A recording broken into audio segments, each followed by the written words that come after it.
तो मैंने आपको बड़े अच्छे से भाग 1 व भाग 2 याद करवा दिया है। तो भाग 3 बहुत ही ज्यादा मोस्ट इंपोर्टेंट है।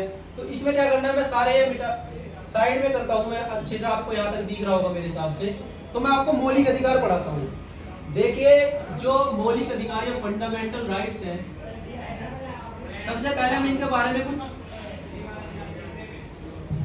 इनकी विशेषताएं पढ़ेंगे। देखिए इनसे प्रश्न पूछा जाएगा, इनके एक एक आर्टिकल, एक एक प्रोविजन, बहुत ही डेप्थ में प्रश्न पूछा जाएगा कि बहुत ही ज्यादा इंपॉर्टेंट भाग है भारतीय संविधान का, जो सबसे ज्यादा मुख्य भाग है, या भारतीय संविधान की आत्मा भी कहा जाता है अगर रूप से। वैसे तो अनुच्छेद 32 को अम्बेडकर जी ने कहा था।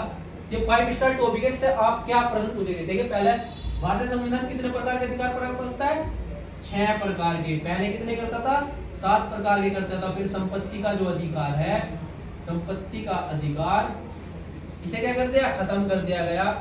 तो फिर ये कितना हो गया, 6। ठीक है, इतना आपको याद रखना है कि 6 प्रकार के। तो कौन कौन से 6 प्रकार के, इसे आप वर्गीकरण भी याद कर सकते हैं। सबसे पहले समानता का अधिकार, ये कितना है, अनुच्छेद 14 से 18 तक। इसके बाद आपको स्वतंत्रता का अधिकार, ये कितना है, ये आपको 19 व 20 में। फिर क्या आपको, फिर आपका जो अनुच्छेद 21 व 22 है, क्या है आपको, ये स्वतंत्रता है, संरक्षण प्रदान किया जाता है आपको 21वें प्रावधान में दैनिक स्वतंत्रता, 22 में जो मतलब विशेष प्रकार की जो कस्टडी होती है उससे संरक्षण है। इसके बाद आपको जो तीसरा है वो है शोषण के विरुद्ध अधिकार। क्या, शोषण के विरुद्ध अधिकार। शोषण के विरुद्ध अधिकार में क्या है आपका, अनुच्छेद 23 व 24 है, इसमें मैं आपको डिटेल में भी समझाऊंगा। धार्मिक स्वतंत्रता का अधिकार, धार्मिक स्वतंत्रता का अधिकार, ये 22 तक हो जाएगा आपका। धार्मिक स्वतंत्रता का अधिकार आपको आर्टिकल 25 से 28 तक होगा। इसके बाद आपको अल्पसंख्यकों के अधिकार, अल्पसंख्यकों के अधिकार, इसमें क्या है आपका, ये है 29 से लेके 30 तक। इसके बाद आपका संवैधानिक उपचारों का अधिकार, संवैधानिक उपचारों का अधिकार, ये है आर्टिकल 32 में। देखिए आप बड़े ध्यान से सुन लीजिए, भारतीय संविधान आपको 6 प्रकार की स्वतंत्र जो अधिकार है प्रदान करता है। समानता का अधिकार आर्टिकल 14 से 18 तक, स्वतंत्रता का अधिकार आर्टिकल 19 से 22 तक, शोषण के विरुद्ध अधिकार आर्टिकल 23 से 24, धार्मिक स्वतंत्रता का अधिकार आर्टिकल 25 से 28, अल्पसंख्यकों के अधिकार क्या है, आर्टिकल 29 व 30, संवैधानिक उपचारों का अधिकार आर्टिकल 32। एक आपको लग रहा होगा कि आर्टिकल 31 हमारा छूट गया है। आर्टिकल, ये बहुत ही ज्यादा मोस्ट इंपोर्टेंट टॉपिक है, एसएससी का फेवरेट है। देखिए इसमें क्या है, संपत्ति का अधिकार दिया गया था। संपत्ति का अधिकार जो दिया गया था आर्टिकल 31 में दिया गया था, एक मौलिक अधिकार था मूल संविधान में। लेकिन फिर क्या गया, इसे भाग 12 में संशोधन करके संविधान का, आप गूगल से चेक करके याद कर लीजिए इसे, क्योंकि बहुत इंपॉर्टेंट है। और मैं कमेंट बॉक्स में मुझे बताइए कि किस संविधान संशोधन के तहत संविधान संपत्ति के अधिकार को क्या बना दिया गया, एक कानूनी अधिकार बना दिया। वर्तमान में कौन सा अधिकार है, कानूनी अधिकार है, और आर्टिकल 300 इससे संबंधित है। आर्टिकल 300 इससे संबंधित है, इतना आपको याद रखना है। वर्तमान में कानूनी अधिकार है। पहले मूल संविधान में कितने अधिकार मिलते थे, हमें 7, लेकिन अब कितने मिलते हैं, 6। तो आप इतना याद कर सकते हैं। और ये मैंने जो आपको फैक्ट लिखा है बहुत ज्यादा मोस्ट इंपोर्टेंट है, इन्हें याद कर लेना। 6 प्रकार की मैंने स्वतंत्रता बता दी। दूसरी विशेषता क्या है, इसमें आपको वर्गीकरण है इसका कि 6 प्रकार की स्वतंत्रता हमारा संविधान या अधिकार हमें प्राप्त करता है। ठीक है, मौलिक अधिकार 6 प्रकार के प्राप्त होते हैं। दूसरे से संबंधित प्रश्न है, ये किसके विरुद्ध उपलब्ध है, राज्य के विरुद्ध। किसके विरुद्ध, राज्य के विरुद्ध। ये लिख लीजिए, ये राज्य के विरुद्ध उपलब्ध है। देखिए क्या है कि हमारा जब देश आजाद हुआ उस समय क्या हुआ, अंग्रेजों का शासन था। सबसे ज्यादा अत्याचार किसने किया हमारे देश के लोगों पर, राज्य ने किया, क्योंकि अंग्रेज राज्य सरकार चला रहे थे। तो जब हमारा देश आजाद हुआ तो संविधान निर्माताओं ने कहा कि नागरिकों को जो सबसे ज्यादा खतरा है किससे है, राज्य से है। तो ये मौलिक अधिकार राज्य के विरुद्ध प्राप्त किए। इसमें एक इंपोर्टेंट है, इसे मैग्ना कार्टा कहा जाता है। मैग्ना कार्टा क्या चीज होगा, देखिए एक शब्द है मैग्ना कार्टा। ये मूल रूप से इंग्लैंड से लिया गया कि अमेरिका के संविधान में भी इसका प्रोविजन था कि मैग्ना कार्टा एक प्रपत्र था। प्रपत्र मतलब एक लिखित दस्तावेज था जिसमें सरकार ने लिखित रूप में नागरिकों को बताया था कि हम ये काम की आपको छूट देते हैं, स्वतंत्रता देते हैं, इसमें हम आपके इंटरफेयर नहीं करेंगे। उसी से ये प्रोविजन निकला कि मैग्ना कार्टा नाम बताया जाता है जब भी कोई अधिकार प्राप्त होता है, कोई नई चीज शुरू होती है जो राज्य प्रदान करता है लोगों को, तो उसे मैग्ना कार्टा बोलते हैं। तो भारत का मैग्ना कार्टा क्या है? मौलिक अधिकार। ये हो गया, ये राज्य के विरुद्ध उपलब्ध है। इसके अलावा मौलिक अधिकार में अगला प्रोविजन क्या है कि ये अपनी परिप्रति में क्या है? मूल है, इन्हें कोई भी नहीं छीन सकता। व्यक्ति की जो मतलब अभिव्यक्ति की स्वतंत्रता, चलने फिरने की, बोलने की, जो मतलब नेचुरल रूप से चीजें प्राप्त होती है लोगों को, वो अधिकार व्यक्ति को मिलने ही मिलने चाहिए, उसे कोई राज्य आपसे छीन नहीं सकता। तो ये विशेषताएं थी कुछ जो मौलिक अधिकार को आपको याद रखनी चाहिए थी। सबसे महत्वपूर्ण प्रोविजन है भारतीय संविधान का मौलिक अधिकार। इतनी बातें आपको याद हो गई तो जल्दी से मैं आपको इसके सारे आर्टिकल याद करवा देता हूँ, बहुत ही मोस्ट इंपोर्टेंट है। एक एक आर्टिकल आपको मुंह जबानी याद होना चाहिए, और क्लास में मैं गारंटी लेता हूँ कि आज ही आपको याद करवा के भेजूंगा। यही मेरा नारा है कि क्लास में ही आपको याद करवा दो, आपके रजिस्टर में ना लिखवा के आपके दिमाग में बात को घुसा दिया जाए। तो देखिए आर्टिकल 22 तक हो गए, फिर इसके बाद 23, 24,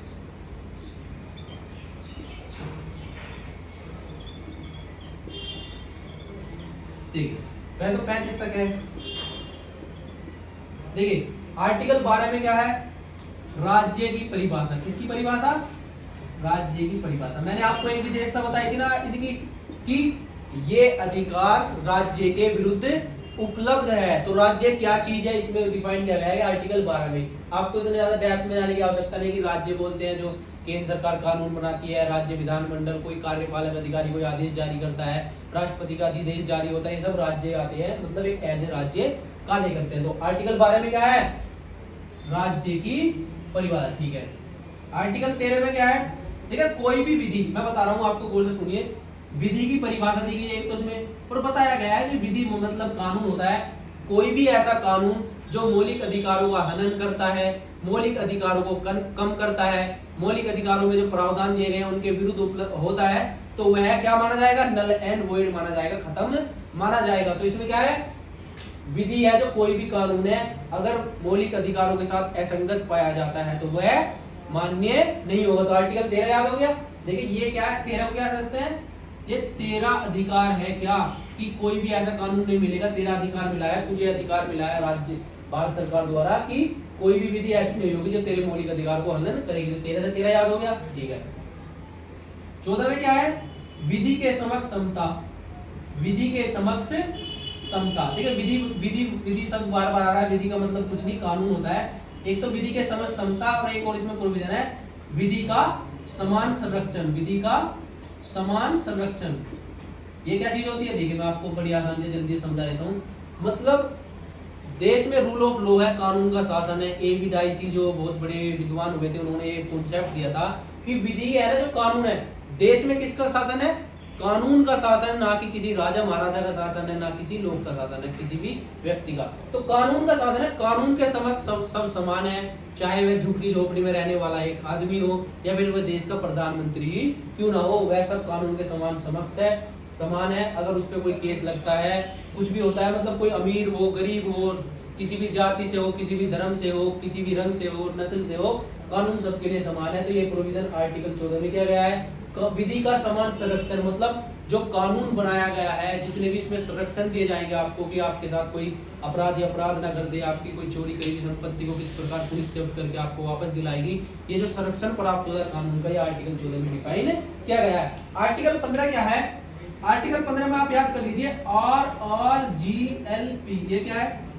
रिलीजन, रेस, जेंडर, लैंग्वेज और प्लेस ऑफ बर्थ। देखिए धर्म, नस्ल, लिंग, भाषा और जन्म स्थान के आधार पर किसी के भी साथ कोई भी भेदभाव नहीं किया जाएगा।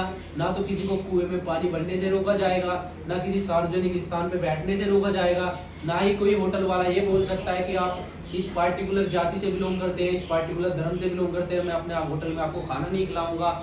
ना ही राज्य ऐसा कहेगा कि मैं इसी धर्म के लोगों की नौकरी लगाऊंगा, इसी जाति के लोगों की नौकरी लगाऊंगा। ऐसा कोई भी है ना, मतलब कानून जो बनाया जाएगा वो नल एंड वॉइड होगा, आर्टिकल 13 के विरुद्ध हो जाएगा वो। तो इसके आधार पर राज्य क्या कर सकता है? भेदभाव आपके साथ नहीं कर सकता है। तो आर्टिकल 15 हो गया। आर्टिकल 16 में क्या है? आर्टिकल 16 में अवसर की समानता, क्या अवसर की समानता, ये क्या चीज है, लोक नियोजन में अवसर की समानता लिखा है इसमें। लोक नियोजन जो सरकारी नौकरी निकालेगा, सरकार की पुलिस में, सिविल सेवा में, हेल्थ में, कहीं भी सबको अवसर की समानता मिलेगी, सबको अपना प्रतिनिधित्व करने का मौका मिलेगा।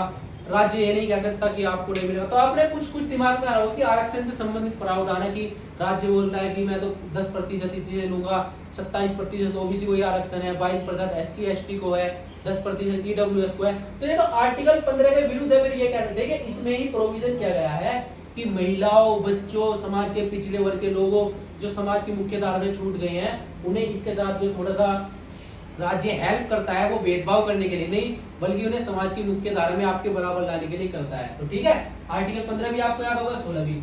17 में क्या है, 17 में है आपका अस्पृश्यता का उन्मूलन। ये बहुत ही बुरी बीमारी रही है भारतीय समाज में, बहुत ही कलंकित करने वाली रही है कि हम अपने ही कुछ भाई बहनों को अस्पृश्य कह के उनसे दूर हट गए, हजारों सालों तक उनके साथ शोषण होता रहा। तो भारतीय संविधान में जब आजाद हुआ तो भारतीय संविधान में प्रोविजन किया गया कि अस्पृश्यता का पूर्ण रूप से उन्मूलन कर दिया जाएगा, और राज्य सरकार को मतलब केंद्र सरकार को यह शक्ति प्राप्त है कि इससे संबंध में कानून बनाए।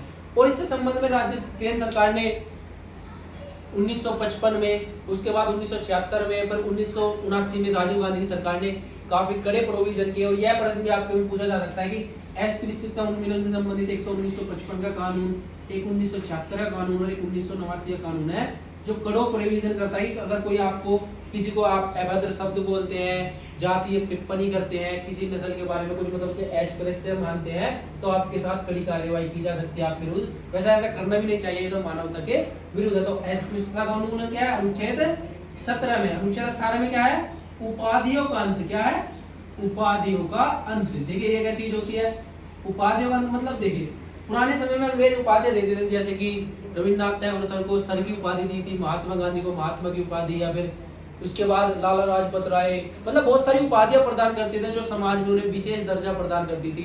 लेकिन भारतीय संविधान समानता के सिद्धांत पर चलता है, सभी को समान रूप से देखता है। तो भारतीय संविधान में प्रोविजन क्या है कि उपाधियों का अंत कर दिया जाएगा। तो आपके दिमाग में एक क्वेश्चन आ रहा होगा कि उपाधियों का अंत हो गया था, तो किसी को भारत रत्न प्राप्त होता है, किसी को पद्मश्री प्राप्त होता है, किसी को परमवीर चक्र प्राप्त होता है, ये मतलब फिर ये उपाधि सरकार क्यों देती है? तो मैं आपको क्लियर कर दूं, ये उपाधि नहीं है, ये क्या है, उपाधि नहीं है, ये सम्मान है। राज्य आपको शिक्षा, खेल या समाज सेवा के क्षेत्र में अगर आप कोई विशेष काम करते हैं तो सम्मान दे सकता है। इसी के लिए 1954 में भारत रत्न पुरस्कार, पद्म विभूषण, पद्म भूषण और समय समय पर बहुत सारे पुरस्कार प्रदान किए जाते हैं जो उपाधियों का अंत है, जो इसका अपवाद नहीं है। ये क्या है, ये उपाधि नहीं है, सम्मान है। ठीक है, तो आर्टिकल 18 क्या करता है, उपाधियों का अंत। आर्टिकल 19 में क्या है, आर्टिकल 19 बहुत ही ज्यादा मोस्ट इंपोर्टेंट आर्टिकल है भारतीय संविधान का, तो इसे आप जरूर याद करिए। इसमें 6 प्रकार के अधिकार दिए गए हैं। पहले तो क्या है, वाक व अभिव्यक्ति की स्वतंत्रता। मैं समझाता हूँ उसको जल्दी से आपको। वाक व अभिव्यक्ति की स्वतंत्रता क्या है कि आपको बोलने का अधिकार है, अपने आप को अभिव्यक्त करने का अधिकार है।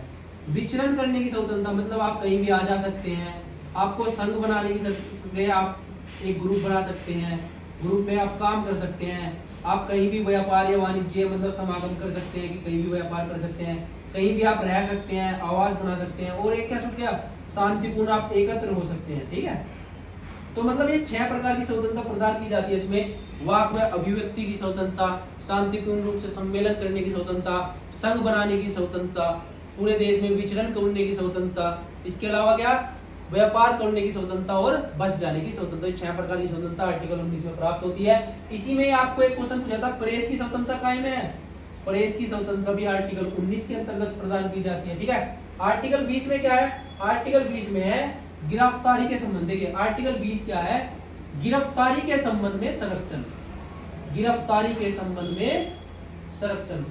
कुछ लोगों को तो बहुत ज्यादा टफ लगने लगा होगा कि कितना डीप में उतर गए। देखिए अनुच्छेद 12 से 35 तक मोस्ट इंपोर्टेंट है, जितना ज्यादा डीप में पढ़ने से इतना ही थोड़ा ही प्रश्न इसमें ठीक ठाक पूछा जाएगा।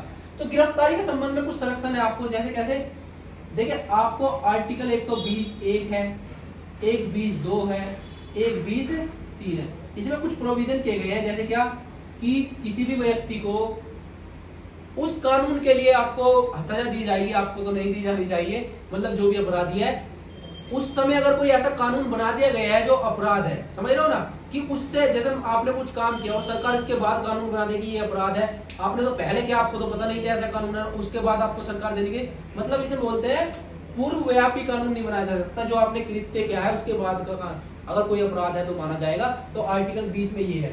आर्टिकल 20(2) में क्या है कि आपको है ना मतलब टॉर्चर नहीं किया जा सकता पुलिस के द्वारा कि आप अपने विरोधी गवाही दे दो या मतलब कुछ ऐसा करो, आपको चुप रहने का भी अधिकार है। तो वर्तमान में करंट अफेयर में भी मुद्दा चल रहा था कि चुप रहने का अधिकार भी एक आपका मौलिक अधिकार है, जो आर्टिकल 20 के अंतर्गत आपको संरक्षण प्रदान किया जा सकता है। आर्टिकल 20(3) क्या है? देखिए 2 में है कि 2 बार सजा नहीं मिल सकती, आप एक बार अपराध करते हैं 2 बार। आर्टिकल 30 में क्या बताया मैंने आपको? अपने विरुद्ध आप गवाह नहीं बन सकते, अपने विरुद्ध गवाह नहीं बन सकते। तो ठीक है, बड़े अच्छे से समझा रहा हूँ। आर्टिकल 20 में क्या है? गिरफ्तारी के संबंध में कि पूर्वव्यापी कानून नहीं लागू होगा, अब एक कृत्य के बारे में 2 बार सजा नहीं मिलेगी और आपको अपने विरुद्ध गवाही देने का कोई प्रोविजन नहीं है कि अपने विरुद्ध आप गवाही नहीं देंगे, अपने आप को बचाएंगे। आर्टिकल 21 में क्या है? प्राण एवं दैहिक स्वतंत्रता। ये बहुत इंपॉर्टेंट है, अक्सर सुर्खियों में रहता है प्राण एवं दैहिक स्वतंत्रता।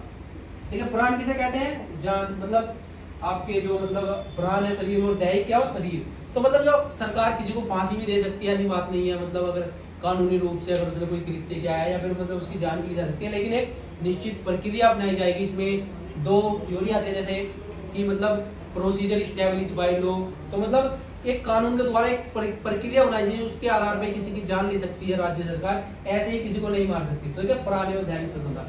इसी में आपका आ जाता है स्वच्छ पर्यावरण का अधिकार। कायम है आपका स्वच्छ पर्यावरण का अधिकार भी आपका आर्टिकल 21 में है। और क्या है? आपको सोशल मीडिया यूज करने का अधिकार क्या है? अपने आप को अभी ये सबसे मेन चीज है ना आज के टाइम में, सोशल मीडिया। आर्टिकल 21 आपको प्रदान करता है। आर्टिकल 22 में क्या है? देखिए इसमें है मतलब कुछ विशेष संबंधों में गिरफ्तारी से संरक्षण। जैसे कि इसमें एक प्रिवेंटिव डिटेंशन होता है, निवारक निरोध, कि आपको कोई आपने अपराध नहीं किया है लेकिन आपको इस व्याप पे भी गिरफ्तार किया जा सकता है कि आप वर्तमान भविष्य में कोई मतलब हंगामा क्रिएट कर सकते हैं, कोई अपराध कर सकते हैं, देश की राष्ट्रीय सुरक्षा को खतरा है। तो आर्टिकल 22 में इसका प्रोविजन किया गया है। तो प्रिवेंटिव डिटेंशन से संबंधित जो पूछा जाए तो आर्टिकल 22। आर्टिकल 23 में क्या है? देखिए आर्टिकल 23 में है बाल श्रम निषेध। क्या?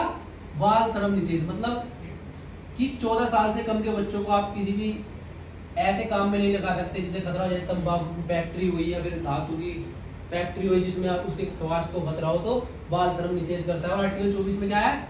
बलात् श्रम निषेध। क्या? बलात् श्रम निषेध। देखिए बलात् श्रम निषेध क्या? किसी को बेगार नहीं कराया जा सकता। बेगार समझते हो ना, कि किसी को इस व्याप पे आप काम नहीं कर सकते कि आपके पास, तेरे पास मेरा कर्जा है, तू नहीं उतार पा रहा, तो बिना पैसे लिए तुम मेरे घर में मजदूरी करेगा या गुलामी करेगा।